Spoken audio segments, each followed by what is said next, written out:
Bonjour à tous, c'est Ludo, j'espère que vous allez bien. On se retrouve aujourd'hui pour une nouvelle vidéo où on va déballer ensemble la nouvelle Ender 3 V2, une des toutes dernières nées de chez Creality. Dans cette vidéo, on va se concentrer uniquement sur le déballage et voir ce qu'il y a dans le carton. Et puis dans une prochaine vidéo, je m'attarderai plus sur le montage. Et puis il y aura probablement des vidéos à venir sur quelques améliorations qu'on pourra porter sur cette machine. Parce qu'il y aura, à mon avis, sur ce que j'en sais en tout cas, quelques améliorations à apporter. Qu'est-ce qu'il y a de plus sur cette machine que sur le modèle V1? Une carte mère 32 bits, des drivers silencieux TMC 2208, et puis une nouvelle interface utilisateur en couleur, et puis qui est aussi plus grande. Voilà, on va pas s'attarder plus longtemps sur le descriptif, on va le voir ensemble. Je vais déballer ça devant vous. Alors c'est une machine que j'ai reçue il y a déjà quelques semaines, que j'ai pas voulu déballer avant parce que je voulais le faire avec vous en vidéo. Et c'est pas l'envie qui en manquait pourtant. Alors on peut voir que le carton est assez compact et que ça m'a l'air d'être plutôt bien emballé. Ah oui, ça tient très bien. Les mousses de calage sont vraiment bien. Hop. Alors, à première vue, qu'est-ce qu'on y trouve? Là. Voilà, on y trouve la nouvelle interface, donc qui est cette fois-ci en mode portrait et pas en mode paysage. Donc interface qui est plus grande, qui est en couleur et qui viendra se fixer ici sur un des profilés. Je vais mettre le carton comme ça, on verra peut-être un peu mieux. Alors ensuite, qu'est-ce qu'on a? Tout est bien rangé, tout est bien à sa place. Et puis on voit que rien ne bouge. Donc pour le transport, c'est plutôt bien. Alors ici, donc on a le chariot avec l'axe X, voilà, qui est ici, avec la butée fin de course. Et puis le moteur avec l'extrudeur, qui va permettre de dévider le filament. Et donc on voit qu'on est toujours sur le système de V-slot, qui est un système qui va permettre de glisser sur les profilés aluminium. Qu'est-ce qu'on a d'autre à l'intérieur? Alors le fameux support de filament, qui est le même que celui de la V1. Alors il faut savoir que cette machine, contrairement à la V1, n'est pas montée... alors en fait sur la machine V1, on a le portique qui est assemblé et puis la base avec le plateau qui est assemblé. Et on a juste à venir mettre le portique sur la base. Ici le portique n'est pas installé, donc il va falloir... enfin il n'est pas assemblé, il va falloir l'assembler soi-même. Alors on a d'autres profilés... Alors comment je vais la sortir? Ah, là je peux sortir la tête. Ah. La tête est coincée. Ah ouais, alors la tête est raccordée électriquement au boîtier. Donc il va falloir sortir tout ensemble.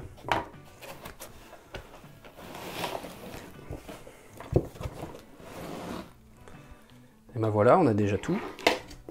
On va poser ça là. Et dessous, ah non, il y en a encore, surprise.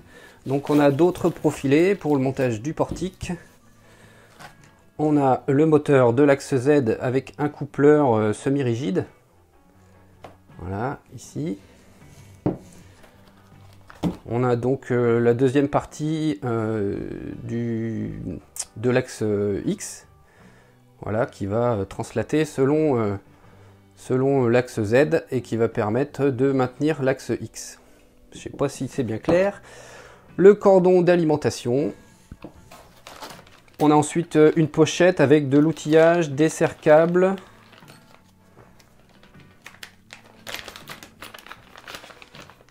Ah, c'est bien ça. C'est très très bien. On a une aiguille, alors je ne sais pas si on le voit bien à la caméra. On a une aiguille pour déboucher les buses. On a donc des serre-câbles pour pouvoir attacher les câbles proprement une fois qu'on a fait le montage. des clés, un tournevis, des clés plates et des clés Allen. Et puis, ça c'est bien aussi, on a donc une pince coupante qui permet de couper le filament, et c'est une pince coupante qui permet de couper à ras, et puis de couper le filament à 45 degrés pour le rentrer dans l'extrudeur. On a ici le tensionneur pour la courroie de l'axe X.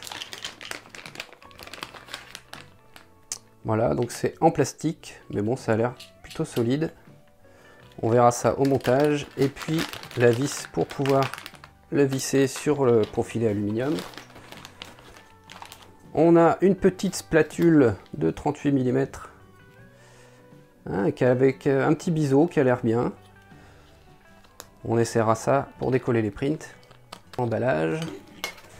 Et puis a priori c'est tout ce qu'on a dans le carton. Donc on va pouvoir enlever ce carton et revenir sur ce qu'on a vu. Voilà.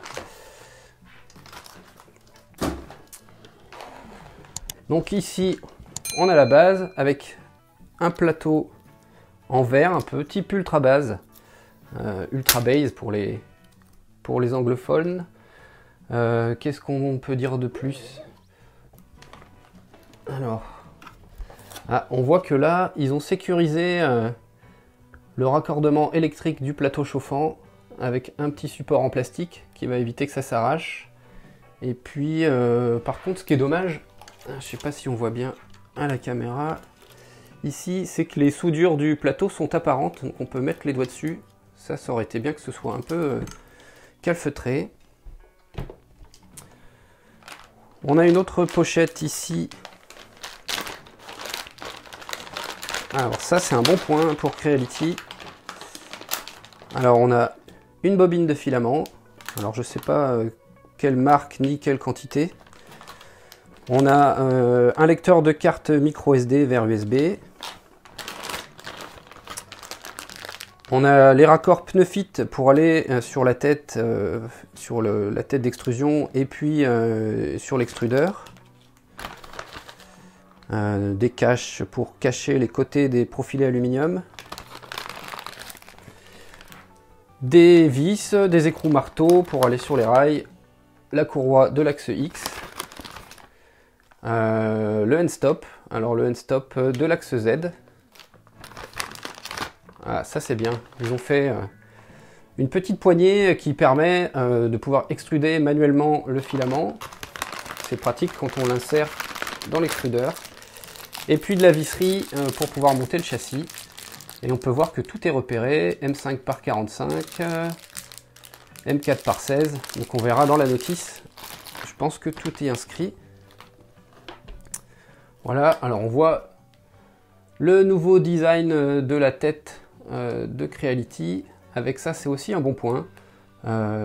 Sur le bloc de chauffe, en fait, on a une petite chaussette en silicone qui permet de maintenir au chaud le bloc de chauffe. Et puis, donc la ventilation, le refroidissement du filament qui se fait avec un ventilateur qui est sur le côté et qui vient souffler dessus. Donc on va tester ça. Et puis pareil, on a un chariot avec des V-slots et puis probablement, voilà, elle est ici, une vis excentrique qui va permettre de maintenir le serrage de la tête sur le rail. Alors on voit que tout est repéré, le câblage pour aller sur le portique. On a donc l'extrudeur, on a le end stop X, on a le câblage pour le moteur de l'axe Z et puis on a le end stop Z. Voilà. Petite nouveauté aussi qu'on a sur cette nouvelle version.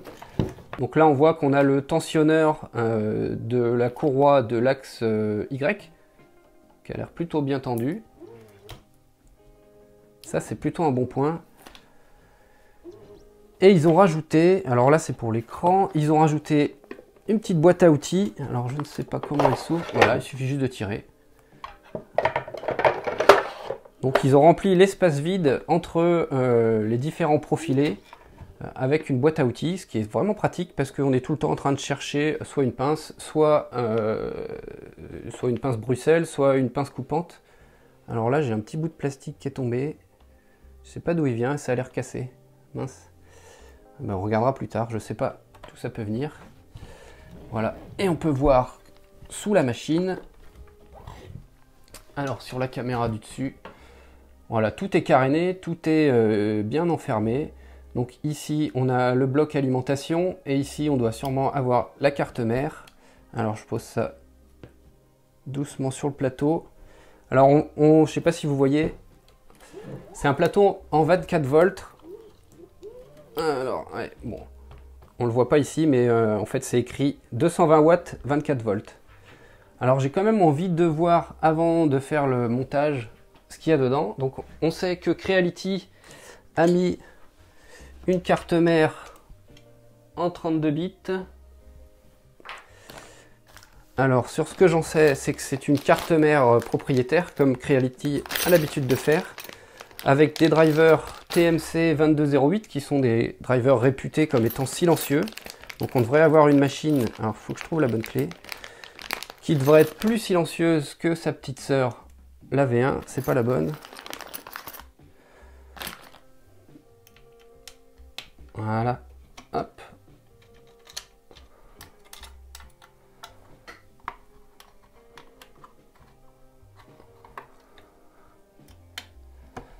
Alors une autre chose qui est plutôt bien, je trouve que le cable management est pas mal. Tout est bien attaché, ça traîne pas. Alors là on va voir comment passer la nappe pour l'écran. Et surtout on a des beaux patins en caoutchouc qui permettent de poser la machine dessus.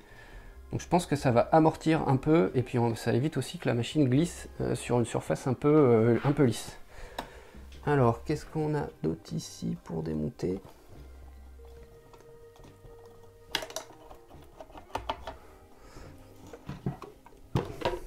Ouais. Alors le démontage pour voir la carte mère est pas aussi simple que ce que je pensais. Il y a encore des vis ici. Bon, bien entendu, quand on démonte, la garantie elle saute un peu. Bon, je suis pas très inquiet, surtout que je vais pas bidouiller dedans pour l'instant, mais je vais juste voir ce qu'il y a. Alors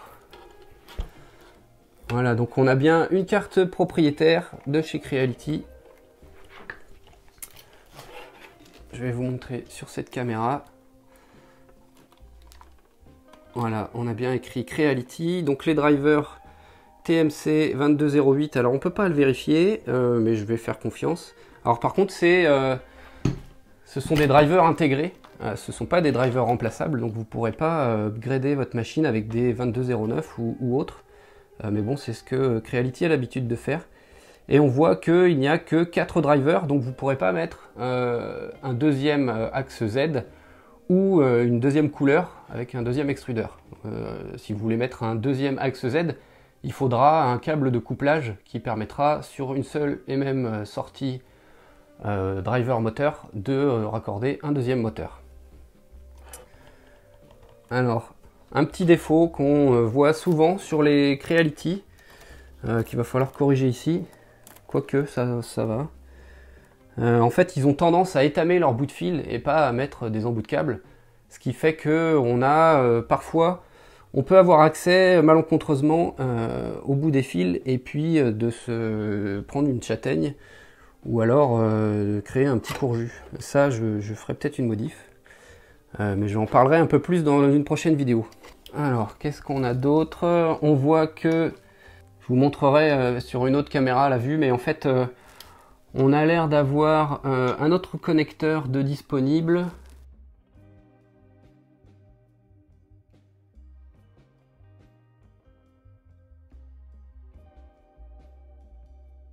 Moi, je ne vais pas vérifier sur cette vidéo-là, mais a priori, l'alimentation électrique, qui est une alimentation 24 volts, est une alimentation Minwell, donc une alimentation de marque reconnue, bien que, même si c'était pas une marque reconnue sur la version V1, enfin moi sur ce que j'en sais, il n'y a pas eu de problème significatif sur ce type d'alimentation.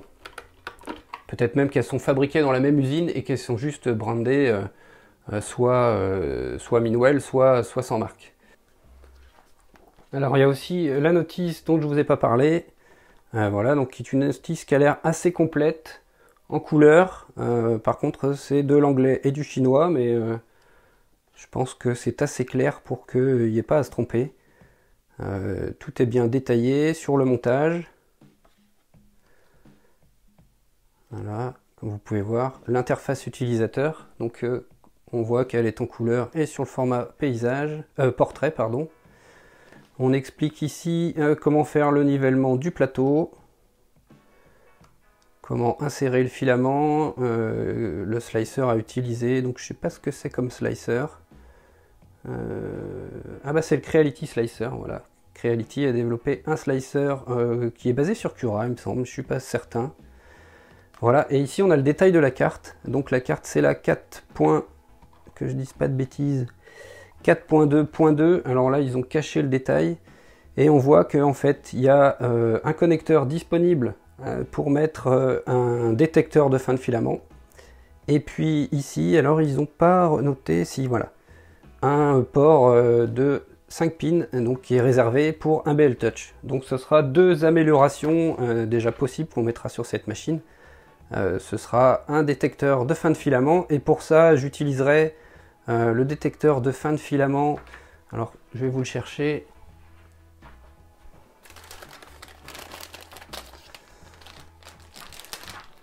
Alors, qui est là, c'est le détecteur de fin de filament que Oten m'a gentiment envoyé pour que je puisse l'essayer.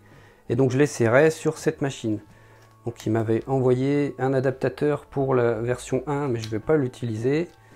Et donc l'avantage de ce détecteur de filament, c'est qu'il a deux options. Il a une option détection de filament. Donc quand on n'a plus de filament, le switch va s'ouvrir et donc la machine va s'arrêter. Et on a aussi une détection du bourrage, voilà, quand la bobine est au-dessus de la machine, quand le filament est bourré et que ça tire, voilà, cette partie-là va se lever, une partie qui est maintenue avec un aimant, et donc on va ouvrir le switch qui est ici, et donc la machine va aussi s'arrêter. Donc détecteur complet avec deux options, bourrage filament et fin de filament. Donc on verra ça dans une prochaine vidéo après le montage, comment l'installer et comment ça fonctionne.